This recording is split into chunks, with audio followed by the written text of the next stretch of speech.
Friends, आध्यात्मिक स्तर। सारा ज्ञान जो न्याय से और नैतिकता से विहीन होता है उसे बुद्धिमानी की बजाय धूर्तता बुलाया जाना चाहिए। सभी व्यक्तियों के जीवन में आखिरकार वो क्षण आता है जिसमें वे खुद को एक सीमा पर खड़ा पाते हैं। यह कौन सी सीमा है और यह किस आयाम की सीमा है? ऐसी व्यक्ति की जिंदगी में ऐसा क्षण आता है जब बिना बताए हुए अथवा यहाँ तक कि बिना परीक्षाओं और पीड़ाओं से गुजरे जीवन का उत्साह उसे छोड़ने लगता है। अब शरीर, इंद्रियां और मन के सामान्य मजे उसे संतुष्टि नहीं देते, बल्कि इसके विपरीत अब उसे इन सब चीज़ों से घृणा होती है। यह सचमुच एक निराशाजनक किंतु एक सौभाग्यशाली क्षण है। कुछ इंसान कुछ कारणों की वजह से इस अवस्था तक आते हैं, अनजाने में, बिना इसके बारे में सोचे समझे हुए, जबकि कुछ इस मुबारक क्षण को अर्जित करते हैं, लेकिन उन नियमों को न जानने की वजह से जो ये अनुभव लाते हैं वे अवसर चूक जाते हैं और यहाँ तक कि इस क्षण को गलत समझते हैं। हम इसी सौभाग्यशाली क्षण को महत्वपूर्ण निश्चित अवस्था बुलाते हैं। इसके पहले के अध्याय में हमने नोट किया कि बाहरी तत्व, भोजन अथवा आवेग, इम्पल्सेस विभिन्न रूपों में जो प्रस्तावित किए जाते हैं हमारे भीतर, इनके माध्यम से ब्रीथिंग, श्वसन, फूड एंड ड्रिंक, खाद्य और पेय, code and impulse receive through our senses, सांकेतिक आवेग प्राप्त किए गए हमारी इंद्रियों के माध्यम से। The test of a person is how these elementary factors are introduced within his system. किसी व्यक्ति की क्षमता परीक्षा इससे आकलित होती है कि वह इन प्राथमिक तत्व, स्रोतों व क्रियाओं से आने वाले आवेगों को अपने शरीर तंत्र में किस तरह से प्रवेश करता है। वे साधारण प्रतीत होने वाले कारक दो और सरल कारक उत्पन्न करते हैं: निष्क्रियता या आलस्य, स्लीप और इनर्शिया, नींद, सेक्स एपेटाइट, सेक्स की भूख, काम वासना, योग। Examine how we treat these 5 factors. इसलिए चलिए हम जांच करते हैं कैसे हम इन 5 तत्वों को इलाज करें। आइए हम इन कारकों को नियंत्रित करने की विधि पर चर्चा करें। इस प्रकार से 5 कारक सांस, श्वसन, भोजन और जल, इंद्रियों के माध्यम से हम तक पहुंचने वाले आने वाले सांकेतिक आवेग, नींद, सेक्स की भूख,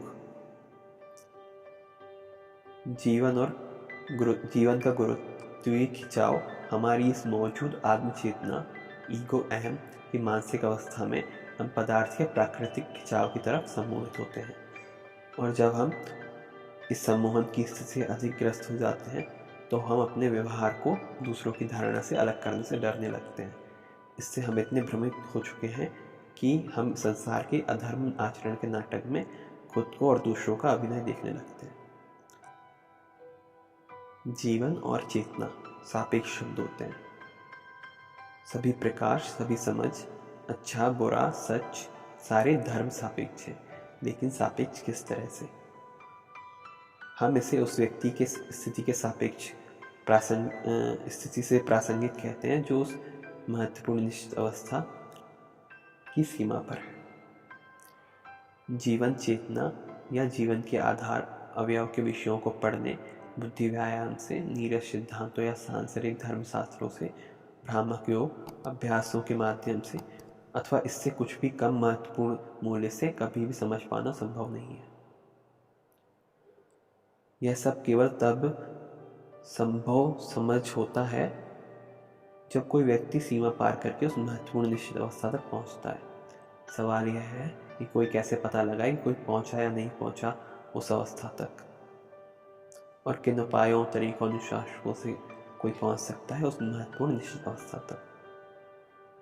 मेहनत आप ही को करनी है। अपनी ओर से मार्गदर्शन करने का पूरा मेहनत करेंगे, लेकिन पाठक को स्वयं की ईमानदारी से जांच करना होगा और आकलन करना होगा, और फिर हमेशा और बड़ी मेहनत से दिन प्रतिदिन तरीकों और अनुशासनों का पालन करना होगा जो उल्लेखित किए गए। यह एक प्रचलित धारणा है कि ऐसा मार्गदर्शन केवल एक शिक्षक के द्वारा एक शिष्य को दिया जाता है। ऐसा माना जाता है कि एक गुरु और अपने शिष्य की निश्चित प्रवृत्तियों और आदतों का अवलोकन करने के बाद उसके अनुकूलित कुछ विशेष अभ्यासों से उसे दीक्षित करता है, जबकि इस विषय का एक सामान्य पाठ्यक्रम के में एक पुस्तक के रूप में होना, ज़ेन्योवा के रूप में होना स्वाभाविक रूप से तुरंत विरोध उत्पन्न करेगा। वास्तव में यह सच है और ऐसा होना भी चाहिए। हालांकि यह पुस्तक कुछ उन लोगों के लिए नहीं लिखी गई है जिन्होंने परिश्रम करके उस सीमा को पार कर लिया है और योग्य बन चुके हैं। और यह भी सच है कि ऐसे व्यक्ति ईमानदारी से खुद को किसी गुरु या शिक्षक का शिष्य मानते हैं। मगर आजकल ये धारणा आमतौर पर खुद पर थोपी गई और काल्पनिक होती है, और इस तरह के गुरु और शिष्य अनगिनत हैं। जब कोई व्यक्ति उस सीमा को पार कर लेता है तब इन वैन हमें इसका मतलब हमने इसे बार बार सुना है, जब शिष्य तैयार होता है तब गुरु प्रकट होते हैं, और हमेशा से ऐसा ही होता है। मुख्य प्रश्न है, कैसे एक व्यक्ति स्वयं खुद को तैयार करे। हम इस प्रकार उन लोगों का मार्गदर्शन करना चाहते हैं जो सबसे पहले उस लाभकारी महत्वपूर्ण निश्चित अवस्था तक पहुंचना चाहते हैं और फिर एक वास्तविक गुरु या शिक्षक की इच्छा रखते हैं। ऐसे कई ईमानदार लोग जो उनकी उससे खोज में दुर्भाग्य से अपना रास्ता, अपना दिल, अपना मूल उद्देश्य और यहाँ तक कि उनके सिर पैर भी खो देते हैं तथाकथित स्कूलों, आश्रमों, शिक्षकों, तरीके, नए और पुराने सिद्धांत में, लेकिन वे उस महत्वपूर्ण निश्चित अवस्था का ध्यान रखना भूल जाते हैं। यानी कि पहले पहुंचना है उस महत्वपूर्ण निश्चित अवस्था तक।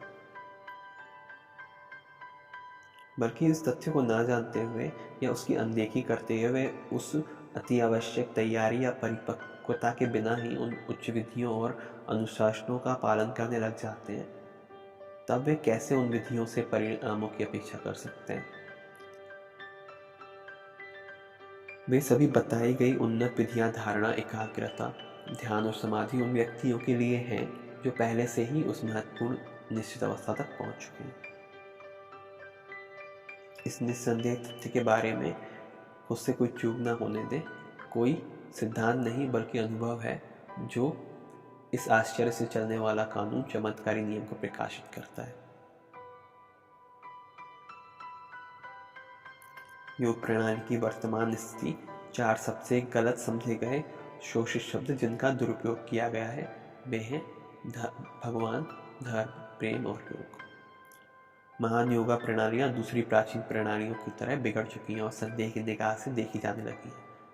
इनका मूल कारण है कि इन्हें उन लोगों द्वारा संपादित और अभ्यास किया जाता है जो उस महत्वपूर्ण निश्चित अवस्था के नीचे थे, और कुछ विद्वानों द्वारा जिन्होंने कुछ बिंदुओं को समझने के बाद, कुछ टुकड़े अंश मिलने के बाद उसी भाषा में आकर्षण तरीके से नए सिद्धांतों के रूप में उसका पुनः निर्माण किया। जैसे आकर्षक भाषा का कपड़ा पहना दिया और काल्पनिक सिद्धांत प्रस्तुत करते हैं। कभी कभी निश्चित नियमों के संचालन की वजह से कुछ पलों के लिए एक इंसान सीमा को पार करके उस महत्वपूर्ण निश्चित अवस्था तक पहुंचता है। जब यह बिना सचेत प्रयास के होता है तब इसे नियंत्रित कर पाना और स्थिति में लंबे समय तक रह पाना संभव नहीं होता। मगर सही विधियों और सचेत प्रयासों के द्वारा उस सौभाग्यशाली क्षण, महत्वपूर्ण निश्चित अवस्था में किसी के लिए भी शेष पूरी जीवन भर जीना संभव हो पाता है। उस मुबारक क्षण में उचित विधियों के अभ्यास के दौरान भौतिक शरीर पर चेतना प्रवाह की उस तीव्र प्रबलता का असर बहुत जोरदार होता है। इस प्रकार इस क्रिटिकल सर्टेन स्टेज के चरण से पहले, महत्वपूर्ण निश्चित अवस्था के चरण से पहले यह बेहतर है, या बल्कि कहें कि यह सबसे आवश्यक है कि सचेत रूप से उस कुछ विधियों और अनुशासनों का अभ्यास किया जाए। हम इस प्रकार शरीर की तीव्रता को बढ़ाते हैं, पुरानी कमजोर कोशिकाओं की पीढ़ी को उन नई कोशिकाओं से विस्थापित बदल देंगे जो उस सौभाग्यशाली क्षण घटना को सहन कर पाने में सक्षम होगी। तीव्रता को मिलने और झेलने के लिए शरीर और मस्तिष्क की तैयारी न होने की वजह से इस अवस्था से सैकड़ों के अंश में ही पर लोग सुधार जाएंगे। जो शरीर और मस्तिष्क इस तीव्रता को सहन करना पाने के योग्य नहीं होते, उन्हें ऐसी अवस्था में प्रवेश होने के एक क्षण से भी कम समय के भीतर इससे बाहर आना पड़ता है। सौभाग्य से, क्योंकि बिना तैयारी के शरीर और मन लंबे समय तक उच्च तीव्रता के बहने से क्षतिग्रस्त हो जाते हैं, जिसे सुधारा नहीं जा सकता। नहीं तो शरीर और दिमाग इस चेतना के प्रचंड प्रवाह के कारण स्थायी रूप से क्षतिग्रस्त हो सकते हैं। इसीलिए इसे प्रचंड प्रवाह की अवस्था से गुजरने वाले व्यक्ति का पुनः जन्म कहा जाता है। वो फिर पैदा होता है जीवन के नए तरीकों में और ऊंचा उठता है नैतिक और आध्यात्मिक स्तरों पर। वो भी कभी नहीं होता पुराना स्वयं। यह अवस्था कोई अलौकिक अवस्था नहीं, क्योंकि अब वह जीवन के एक नए तरीके से दोबारा पैदा होता है और नैतिक और आध्यात्मिक धरातल बदल चुके हैं, और अब वह फिर कभी दोबारा से उसी पूर्व आत्मचेतना ईगो स्थिति में नहीं लौटता। ये सिर्फ एक सामान्य मानव विकास है जो भगवान के द्वारा इंसान को किया गया वादा है, जो हमें देता है आने वाली चीजों का स्वाद।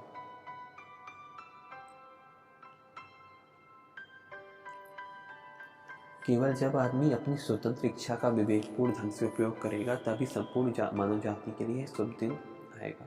क्या हम व्यवहारिक तरीकों और साधनों को ढूंढ या समझ सकते हैं?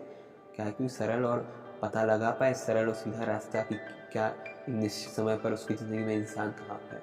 क्या आप दे सकते हैं सरल और सीधी स्पष्ट सूचनाएं? और यह विधियाँ और निर्देश ऐसे होने चाहिए कि विश्वास, भाग्य या अवसर पर निर्भर ना करें, ना ही वे अव्यवहारिक हो।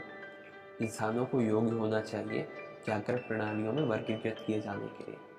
अवतारों की लीला की पृष्ठभूमि एवं उनकी परम सर्वोत्कृष्टता मनुष्यों को एब्सोल्यूट परफेक्शन मनुष्यों को सचेत प्राणियों के रूप में वर्गीकृत किया जाना चाहिए, जैसा कि वो जानबूझकर उन कारणों का पता लगाए और उनके परिवर्तन हेतु नए प्रभावों के पैटर्न बुन सकते हैं,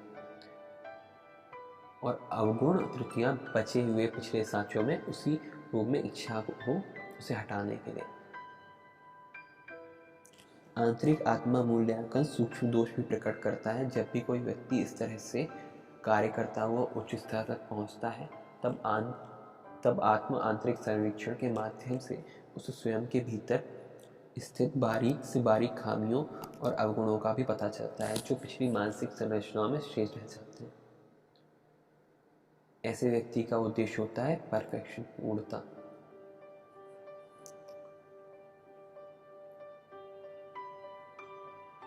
इसीलिए यह जरूरी है ऐसे व्यक्ति के लिए अपनी इच्छा शक्ति को मोड़ना और काम करे उस एक उद्देश्य के लिए, पूर्णता।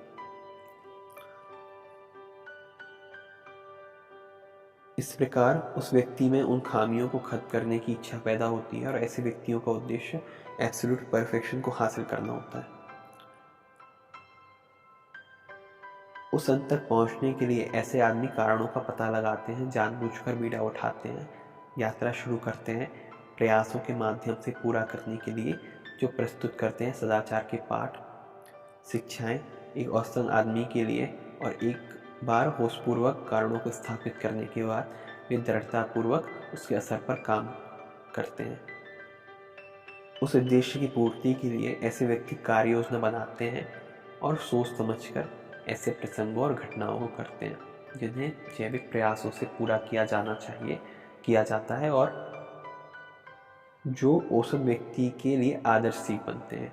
और एक बार सचेत रूप से निश्चित अवस्था को करने के बाद वे बिना डरे दृढ़तापूर्वक अवतार लेकर अपने कार्यों को पूरा करते हैं। जितना इंसान के होने का क्रम अधिक होता है उसी तरह से अधिक मार्मिक रूप से कारण निर्धारित किए जाते हैं सृजन करने के लिए रोंगटे खड़े कर देने वाले परिणाम, क्योंकि यहाँ अहंकार के अंतिम चिन्ह को भी पूरी तरह से नष्ट किया जाता है। न कि उच्च दर्जे प्राणी होने का क्रम जितना ऊंचा होता है उतना ही हृदय स्पर्शी होता है, जिसमें सबसे अधिक रोंगटे खड़ा कर देने वाले प्रभाव निर्धारित किए जाते हैं। इसलिए इन स्वनिर्मित लीलाओं में अपमान, निरादर और वश में किया हुआ मन, एक नरम दिमाग आत्मरक्षा करने से इनकार करता है, और ऐसा करके वे कम उन्नत लोगों के लिए एक आदर्श निर्मित करते हैं।